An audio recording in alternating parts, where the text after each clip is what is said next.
Hello friends, कैसे हैं आप सब। आई होप कि आप सब ठीक होंगे। तो आज मैं आप सबके लिए एक न्यू टॉपिक लेके आई हूँ, बर्न। आज हम जानेंगे बर्न के बारे में, इसके डिफिनीशन, कॉजेस, सिम्टम और इसके टाइप के बारे में भी आज हम जानेंगे। तो सबसे पहले हम इसके डिफिनीशन को देखते हैं। ठीक है, क्या दिया है डिफिनीशन में? Injury that results from direct contact और exposure to any thermal, chemical, electrical और radiation source are termed as burn. ठीक है, ऐसे टर्म को बर्न कहते हैं जो किसी थर्मल, केमिकल, इलेक्ट्रिकल और रेडिएशन के सोर्स में डायरेक्ट संपर्क में आने से, डायरेक्ट कांटेक्ट या एक्सपोजर में आने से जो इंजरी होती है उसे हम क्या कहते हैं? बर्न कहते हैं। ठीक है, या फिर हम इसको ऐसे भी बोल सकते हैं कि इस प्रकार की इंजरी, इस टाइप की इंजरी जो किसी थर्मल, केमिकल, इलेक्ट्रिकल या फिर रेडिएशन के सोर्स में, ठीक है, रेडिएशन के सोर्स से डायरेक्ट कांटेक्ट या एक्सपोजर में आने से होती है।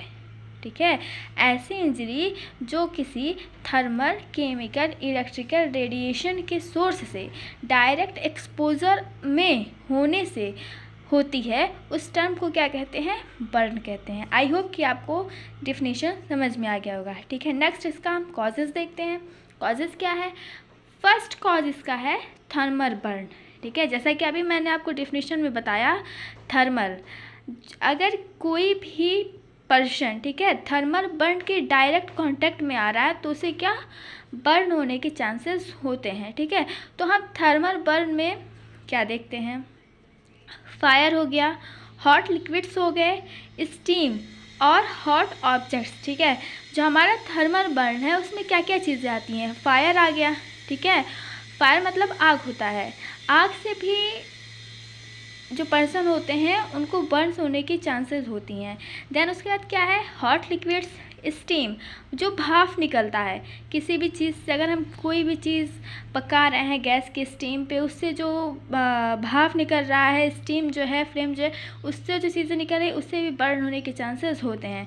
हॉट ऑब्जेक्ट्स, ठीक है, गर्म चीज़ों से भी बर्न होने के चांसेस होते हैं।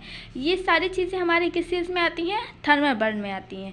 ठीक है, नेक्स्ट क्या है? Next one, chemical burn. Chemical burn क्या है? Bye strong acid, strong base, detergents. ठीक है, कभी कभी क्या होता है, जो स्टूडेंट होते हैं वो लैब में जब भी प्रैक्टिस करने जाते हैं तो कभी कभी में भी उनके रिसर्च करते समय या फिर रिएक्शन करवाते समय उनके हाथ पे स्ट्रॉन्ग एसिड या बेस का जो भी रहता है सॉल्यूशन, वो गिर जाता है, तो वहाँ पे भी क्या होता है? केमिकल बर्न के चांसेस होते हैं।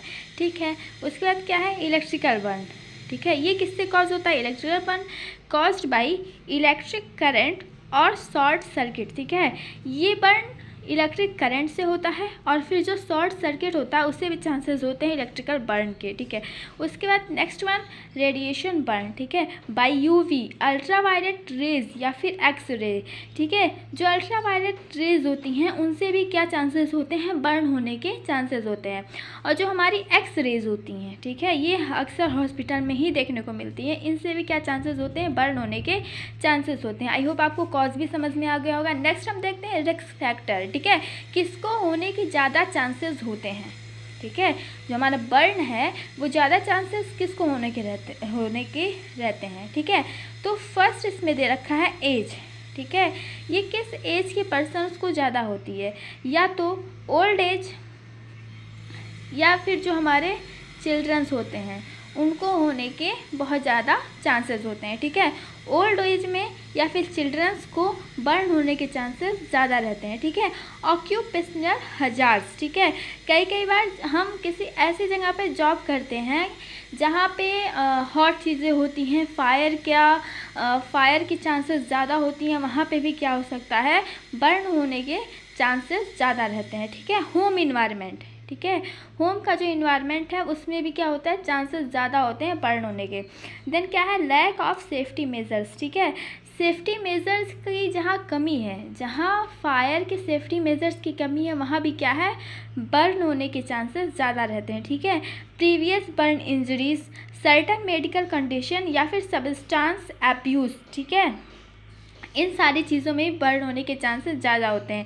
सर्टन मेडिकल कंडीशन, जैसे कि किसी भी पर्सन को डायबिटीज़ है तो उनको बर्न होने की ज़्यादा चांसेस होते हैं। ठीक है, नेक्स्ट हम क्या देखेंगे फ्रेंड्स, नेक्स्ट हम देखते हैं इसके साइन और सिम्टम्स। ठीक है, बर्न के साइन और सिम्टम्स क्या होते हैं। फर्स्ट होता है pain, redness, swelling, blister formation हो जाता है स्किन, और स्किन डैमेज हो जाती है, और डिफ़िकल्टी ऑफ ब्रीथिंग। ठीक है, सांस लेने में समस्या होती है। जो हमारी स्किन होती है वो क्या हो जाती है, डैमेज हो जाती है, और स्किन पे क्या होता है, ब्लिस्टर का फॉर्मेशन हो जाता है। उस जगह पे जहाँ बर्न हुआ है वहाँ क्या हो जाता है, स्वेलिंग हो जाता है, रेडनेस आ जाता है, और पेन होता है हमें। ठीक है, नेक्स्ट हम देखते हैं इसका टाइप। ठीक है, बर्न का टाइप क्या है, टाइप्स ऑफ बर्न। तो जो हमारा टाइप्स ऑफ बर्न है वो 4 टाइप का है। ठीक है, first degree burn, second degree burn, third degree burn and 4th degree